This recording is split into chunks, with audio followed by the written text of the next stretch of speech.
Welcome to class 10 science, chapter 10 light reflection and refraction. ये हमारा fifth video है इस चैप्टर का और इस वीडियो में हम देखेंगे refraction by spherical mirrors, image form by convex lens, image form by concave lens, Cartesian sign convention, lens formula, linear magnification and power of lens. So हमारे पास फर्स्ट टॉपिक आता है स्फेरिकल लेंस। हमारे पास lens दो type के होते हैं, तो स्फेरिकल लेंस हैं कौन से? ऐसे लेंस जिनकी रिफ्रैक्टिंग सरफेस स्फेरिकल हो और कम से कम एक सरफेस, दोनों सरफेस हैं तो वेल एंड गुड है, जब उनको डबल बोलेंगे, कम से कम एक सरफेस उनकी स्फेरिकल होनी चाहिए और मीडियम बीच का रिफ्रैक्टिंग मीडिया ऑप्टिकल मीडिया होना चाहिए। तो ऐसे कोई भी सरफेस जिनका एक सरफेस स्फेरिकल हो, रिफ्रैक्टिंग ट्रांसपेरेंट मीडिया हो, तो उनको हम लेंस बोल सकते हैं। अगर अब हमारे पास दो मेन लेंस हैं, एक कॉन्वेक्स लेंस और एक कॉनकेव लेंस। अगर दोनों सरफेस स्फेरिकल है तो वो डबल कॉनकेव या डबल कॉन्वेक्स लेंस कहलाएगा। तो कॉन्वेक्स लेंस कौन सा लेंस कहलाएगा? ऐसा स्फेरिकल लेंस जो बीच में से मोटा हो, बल्गिंग आउटवर्ड एंड सेंटर में थिकर हो। A spherical lens whose refracting surfaces are bulging outward at the center is called double convex lens. It is thicker in the middle as compared to edges. बीच में मोटा होगा और ऊपर नीचे पतला होगा, नैरो होगा।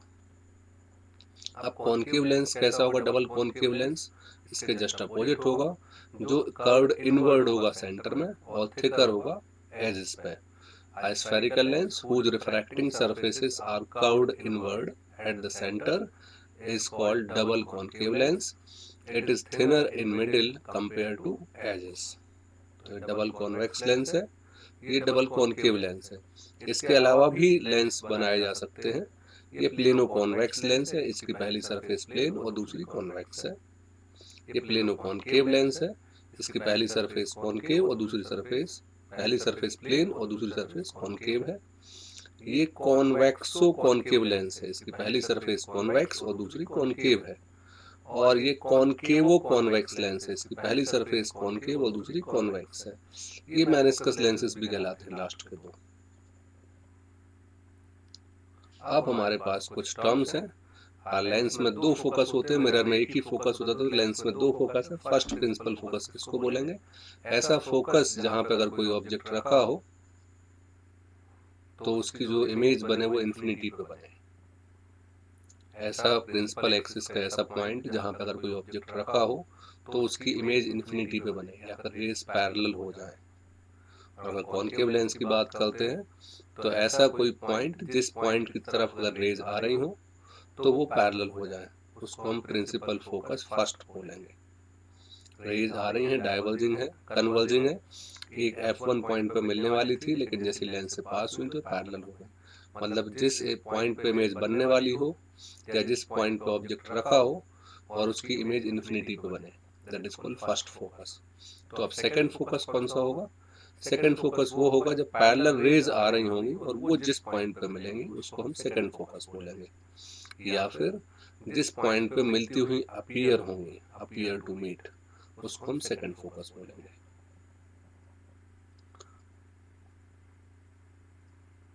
ये दो लेंस हमारे पास, कॉन्वेक्स लेंस, कॉनकेव लेंस। कुछ इसमें पॉइंट्स हैं जो हमें याद रखने हैं, कुछ डेफिनेशंस हैं। सेंटर का सेंटर पॉइंट, लेंस का सेंटर पॉइंट ऑप्टिकल सेंटर कहलाता है और इसकी एक ओन एक सर्टेन प्रॉपर्टी है, अभी हम आगे देखेंगे। सी या इसको हम 2f1 और 2f2 भी बोलते हैं। एफ इसका फोकस है, सी सेंटर ऑफ कर्वेचर है। जिसका ये पार्ट रहा होगा तो रेडियस ऑफ कर्वेचर आर हो जाएगी। और अगर इसको मिला के एक लाइन खींच दी जाए तो that is called principal axis. ये हम मानते हैं कि इनफाइनाइट तक जा सकती है। अगर रेज पैरेलल आ रही है तो फोकस से जाती है, या फिर ऐसा लगता है कि फोकस से आ रही है। प्रिंसिपल फोकस, दो फोकस हम पढ़ चुके हैं। पहला फोकस वो था जहां से कोई ऑब्जेक्ट रख दो और रेज पैरेलल हो जाए, और दूसरा फोकस वो था जहां पैरेलल रेज मिल जाए। Focal length, distance between optical centre and principal focus. Radius of curvature is the twice of focal length. Aperture वो पार्ट, वो डायमीटर जहां से रिफ्रैक्शन पॉसिबल हो, दैट इज कॉल्ड अपर्चर।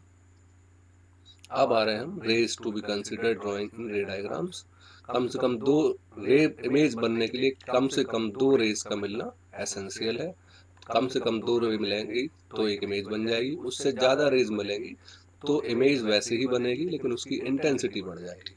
अगर हम एक लेंस को, एक मिरर को बीच से आधा कर दें, काट दें, उस पर कार्बन लगा दें, तो इमेज के नेचर पे कोई असर नहीं पड़ेगा, बस उसकी इंटेंसिटी कम हो जाएगी। इमेज वही बनेगी, वैसे ही बनेगी, नेचर वैसे रहेगा, साइज भी वैसी रहेगी, लेकिन उसकी इंटेंसिटी कम हो जाएगी क्योंकि इमेज बनने के लिए केवल और केवल दो रेज चाहिए है।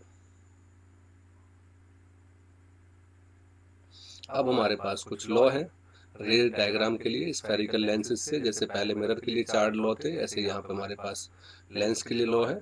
हमारे पास हमने ये लेंस मान लिया, और अगर एक रे पैरेलल आ रही है तो ये कहाँ से जाएगी? फोकस से, कॉन्वेक्स लेंस के केस में। और कॉन्केव लेंस के केस में ये ऐसा अपीयर होगा कि ये कहाँ से आ रही है? फोकस से। Are ray parallel to principal axis after refraction from a convex lens passes through principal focus on the other side of the lens, दूसरे साइड के फोकस से। इसको F2 भी बोल सकते हैं। And in case of concave lens the ray appear to diverge from principal focus on the same side of lens. ये लगेगा कि उसी साइड के फोकस से आ रही है। ये पहला लॉ है, that is law of refraction through spherical surfaces और लेंसेस। सेकेंड लॉ, अगर रे इसके जस्ट अपोजिट मान लेते हैं कि फोकस से आ रही है या फोकस की डायरेक्शन में आ रही है, तो फिर वो पैरेलल हो जाएगी। R ray passes through principal focus और appear to come toward the principal focus after refraction it will be parallel to principal axis। Third law है, अगर ऑप्टिकल सेंटर से कोई भी रे पास होती है, चाहे वो कॉन्केव लेंस हो चाहे कॉन्वेक्स लेंस हो, उसमें कोई भी डेविएशन नहीं होगा। It will pass continue same path without any deviation. तो हमारे पास 3 लॉ हो गए। पहला लॉ है अगर रे पैरेलल होगी तो फोकस से जाएगी। दूसरा लॉ है अगर फोकस से जा रही है तो पैरेलल हो जाएगी। और तीसरा लॉ है अगर ऑप्टिकल सेंटर से जा रही है तो ज्यों की त्यों सेम रास्ते को ट्रेस करती हुई चली जाएगी।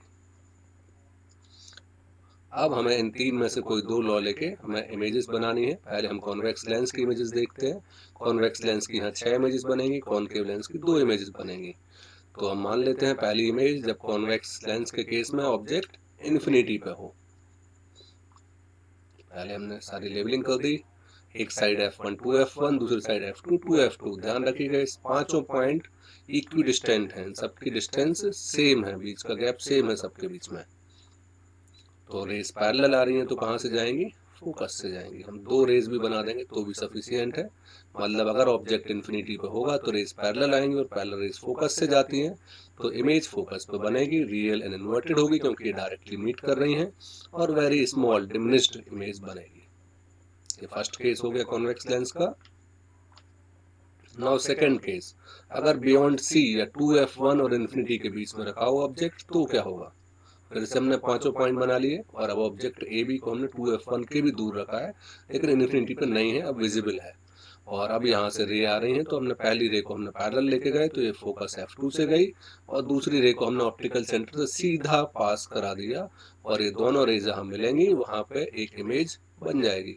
और ये इमेज हमेशा F2 और 2F2 के बीच में बनेगी, छोटी बनेगी और रियल एंड इन्वर्टेड बनेगी। थर्ड केस, जब ऑब्जेक्ट को हम C पे ही मान लेते हैं, जिसको हम 2F1 भी बोल सकते हैं। फिर से वही पांचों लेबलिंग, हर डायग्राम में पांचों लेबलिंग करनी है। अब हमारे पास 2F1 पे ऑब्जेक्ट रख दिया, ऑब्जेक्ट हमेशा लेफ्ट साइड ही है। एक रे पैरेलल जाएगी तो फोकस से जाएगी और दूसरी ऑप्टिकल सेंटर से पास करा दी। दोनों रेज जहाँ मिलेंगी वहाँ इमेज बनेगी, और ये दोनों रेज हमेशा 2F2 पे ही मिलेंगी। मतलब 2F1 पे ऑब्जेक्ट है तो इमेज 2F2 पे बन रही है, इन्वर्टेड बन रही है, रियल बन रही है और सेम साइज बन रही है। Position of image at C2, 2F2 भी बोलते हैं इसको। Nature of image real and inverted, और size of image is same size to the object. Now fourth diagram, fourth condition, जब ऑब्जेक्ट को हम और पास लेके आ गए, अब ये F1 और 2F1 के बीच में है। फिर से हमने लेंस बनाया, फिर से वो पांचों लेबलिंग, और अब हमने ऑब्जेक्ट को रख दिया F1 और 2F1 के बीच में। फिर से एक रे पैरेलल और एक रे ऑप्टिकल सेंटर से, ये दोनों रेज डेफिनेटली मिलेंगी, और ये रेज मिलेंगी 2F2 के बाद, और इमेज बनेगी बहुत बड़ी और real and inverted. So position of image beyond C2 या 2F2 भी बोलते हैं। Nature of image real and inverted. Size of image larger than the object. Now fifth case, अब हम मान लेते हैं ऑब्जेक्ट को और पास लेके आ गए।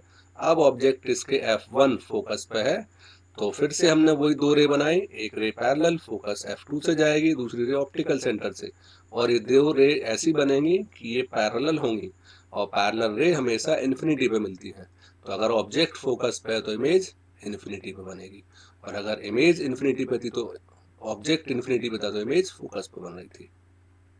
लेकिन अब ये इमेज बनेगी बहुत लार्ज बनेगी, रियल एंड इन्वर्टेड बनेगी, और इन्फिनिटी पे बनेगी। सो फिफ्थ केस हो गया, जब ऑब्जेक्ट F1 पे है तो इमेज इन्फिनिटी पे बन रही है, रियल एंड इन्वर्टेड बन रही है, और वेरी लार्ज बन रही है।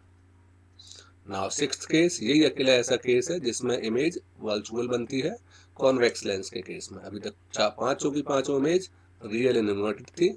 अब हमने ऑब्जेक्ट को और पास लेके आ गए। अब ऑब्जेक्ट ऑप्टिकल सेंटर और फोकस F1 के बीच में रखा है। फिर से हमने वो दोनों ही केस किए। एक रे हम पैरेलल ले गए जो फोकस F2 से जाएगी, और दूसरी रे ऑप्टिकल सेंटर से गई। अब ये दोनों डाइवर्जिंग रेज लग रही हैं, और ये दोनों डाइवर्जिंग रेज को अगर हम पीछे की साइड एक्सटेंड करते हैं तो ये जो इमेज बनेगी ये सेम साइड, जिस साइड ऑब्जेक्ट है उसी साइड बनेगी, वर्चुअल इनरेक्ट, क्योंकि हमें एक्सटेंड करना पड़ रहा है। जो रेज जा रही हैं वो तो कहीं नहीं मिलेंगी, इसको हमें एक्सटेंड करना पड़ रहा है। तो ये जो इमेज बनेगी वर्चुअल इनरेक्ट बनेगी, क्योंकि यहाँ रेज जा नहीं रही है, हम अपीयर टू मीट कर रहे हैं। ये वर्चुअल बनेगी, इरेक्ट बनेगी, और बिगर देन द ऑब्जेक्ट बनेगी। ये जो नीचे थर्ड रे है इसको बनाने की जरूरत नहीं है। So position of image on the same side of the object, virtual erect, larger than the object. और इसी कॉन्सेप्ट को हम आगे चल के सिंपल माइक्रोस्कोप में भी यूज करते हैं। अब हम इन 6 के 6 केसेस को हम एक टेबल के फॉर्म में देख लेते हैं। अगर इन्फिनिटी पे ऑब्जेक्ट था तो फोकस पे इमेज बन रही थी, हाईली डिमिनिश्ड थी, रियल एंड इन्वर्टेड थी। अगर ऑब्जेक्ट C पे था, बियॉन्ड C था, तो इमेज F और C के बीच में बन रही थी, डिमिनिश्ड थी, अभी भी छोटी थी, रियल एंड इन्वर्टेड थी। अगर ऑब्जेक्ट C पे आ गया था, मतलब 2F1 पे आ गया, तो इमेज 2F2 पे बन रही थी, सेम साइज थी, रियल एंड इन्वर्टेड थी। धीरे धीरे इमेज की साइज बढ़ती जा रही है। F और C के बीच में पहुंच गए तो बियॉन्ड C हो गया, एंड लार्ज हो गई, अभी भी रियल एंड इन्वर्टेड है। अगर हम एट F पहुंच गए तो इन्फिनिटी पे बनेगी और हाईली एंड लार्ज हो जाएगी, अभी भी रियल एंड इन्वर्टेड है। लेकिन सिक्स्थ केस में जब हम ऑप्टिकल सेंटर और फोकस F1 के बीच में ऑब्जेक्ट रखते हैं तो image same side of the lens बनती है एंड लार्ज बनती है, लेकिन वर्चुअल एंड डायरेक्ट बनती है। Now image formation by concave lens. Concave lens में केवल दो ही केसेस बनते हैं। पहला, जब ऑब्जेक्ट इन्फिनिटी पे हो। इन्फिनिटी पे जब ऑब्जेक्ट होगा तो रेज, पहले हमें ये पांचों की पांचों लेबलिंग कर लेनी है, F1 2F1, F2 2F2, और रेज जो इन्फिनिटी से आती है वो पैरेलल आती हैं। और पैरेलल रेज कॉनकेव लेंस के केस में ऐसा लगता है कि appear to come from focus F1 है। ऐसे ही दूसरी ले भी अगर हम लेके आएंगे तो वो भी appear to come from focus होगी, मतलब जो इमेज बनेगी वो F1 पे बनेगी, लेकिन ये वर्चुअल एंड इरेक्ट होगी और स्मॉलर देन द ऑब्जेक्ट होगी, या पॉइंट साइज भी बोल सकते हैं। इस तरीके से ये F1 पे ऑब्जेक्ट की इमेज वर्चुअल एंड इरेक्ट बनेगी। नाउ सेकंड केस है इसका, अगर ऑब्जेक्ट इन्फिनिटी और O के बीच में कहीं भी रखा हुआ हो, मतलब in front of the lens हो, जिसके हम डिस्टेंस मेजर कर सकते हो। अब फिर से वही दो केस बनाएंगे। पहली रे तो हम ऑप्टिकल सेंटर से निकाल देते हैं, उसमें कोई दिक्कत नहीं है, बिना डेविएशन के पास हो जाएगी। दूसरी रे पैरेलल जाएगी, और ये हमेशा ऐसा लगेगा ये कहाँ से आ रही है, F1 से। तो जब भी एक भी वर्चुअल रे को हमें एक्सटेंड करना पड़ा तो जो इमेज बनेगी वो वर्चुअल एंड इरेक्ट बनेगी, और इस केस में इमेज हमेशा स्मॉलर देन द ऑब्जेक्ट बनेगी। मतलब कॉनकेव लेंस कभी भी रियल इमेज नहीं बना सकता है। कॉनकेव लेंस की सेकंड पोजीशन में इमेज सेम साइड बनी, वर्चुअल इरेक्ट बनी, स्मॉलर देन द ऑब्जेक्ट बनी, और हमेशा F1 और O के बीच में ही बनेगी। अब आ रहे हैं हम इसके बाद साइन कन्वेंशन, कुछ हमें देखने पड़ेंगे जो हम न्यूमेरिकल्स में फॉलो करेंगे। हमेशा हम ऑब्जेक्ट को लेफ्ट हैंड साइड ही रख रहे हैं, मतलब जो रेज हैं वो हमेशा लेफ्ट टू राइट ही आएंगी। जो भी डिस्टेंस हम मेजर करेंगे वो parallel to principal axis measure करेंगे और ऑप्टिकल सेंटर से ही मेजर करेंगे। और अगर हम ऑप्टिकल सेंटर से लेफ्ट हैंड साइड जा रहे हैं तो डिस्टेंस नेगेटिव होंगी, और अगर ऑप्टिकल सेंटर से राइट हैंड साइड की डिस्टेंस मेजर कर रहे हैं तो वो पॉजिटिव होगी, जैसे कि हम ग्राफ में देखते हैं। और अगर हम ऑप्टिकल सेंटर के परपेंडिकुलर ऊपर की साइड जा रहे हैं तो डिस्टेंस पॉजिटिव होगी, और ऑप्टिकल सेंटर के नीचे की साइड जा रहे हैं तो डिस्टेंस नेगेटिव होगी। ये हम इमेज की साइज में देखेंगे। जैसे रियल इमेज बनेगी तो फ्रेम के नीचे बनेगी ऑप्टिकल एक्सिस के, तो वो नेगेटिव शो करेगी, और अगर वर्चुअल इमेज बनती तो वो ऊपर ही बनती तो उसका साइन पॉजिटिव रहता है।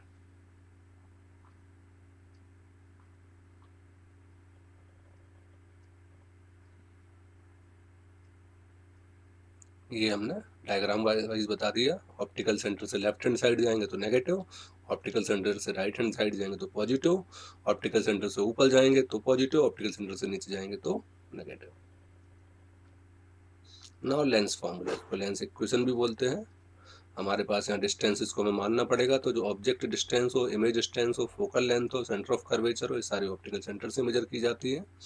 तो ऑप्टिकल सेंटर से ऑब्जेक्ट की डिस्टेंस को u मानते हैं, ऑप्टिकल सेंटर से इमेज की डिस्टेंस को v मानते हैं, और ऑप्टिकल सेंटर से फोकस की डिस्टेंस को f मानते हैं, और ऑप्टिकल सेंटर से रेडियस ऑफ कर्वेचर जिसको 2f1 या सेंटर ऑफ कर्वेचर के बीच डिस्टेंस को रेडियस ऑफ कर्वेचर मानते हैं।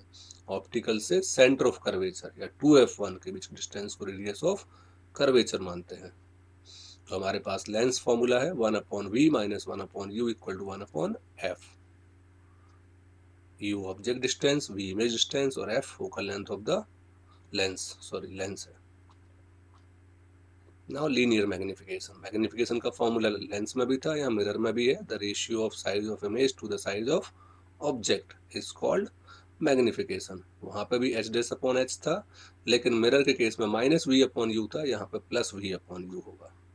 मैग्निफिकेशन को f और v के टर्म में f-v/f भी लिख सकते हैं, u और f के टर्म में f/f-u भी लिख सकते हैं। और इसके बाद एक छोटी सी डेफिनेशन और है, पावर ऑफ लेंस। हम जो स्पेक्ट लगाते हैं उनकी पावर होती है, the power of lens is its ability to bend ray of light falling on it, it is a reciprocal of focal length. The reciprocal of focal length in metre is called power. और power की जो unit होती है that is dioptre, capital D से show करते हैं, और formula होता है पावर का P is equal to 1/f। तो अगर F पॉजिटिव होगा तो P भी पॉजिटिव होगा, F नेगेटिव होगा तो P भी नेगेटिव होगा। आप कुछ स्टार पॉइंट्स, ऑब्जेक्ट डिस्टेंस हमेशा नेगेटिव लेंगे, focal length, radius of curvature या पावर अगर कॉन्वेक्स लेंस की है तो पॉजिटिव होगी, नेगेटिव होगी। Focal length, radius of curvature and power अगर कॉनकेव लेंस की है तो नेगेटिव होगी, और अगर कॉन्वेक्स लेंस की है तो पॉजिटिव होगी। रियल इमेज केवल कॉन्वेक्स लेंस बना सकता है, इसलिए इसको कन्वर्जिंग लेंस भी बोलते हैं। इससे फायर जलाने में भी इसका मैजिक ट्रिक में यूज़ करते हैं।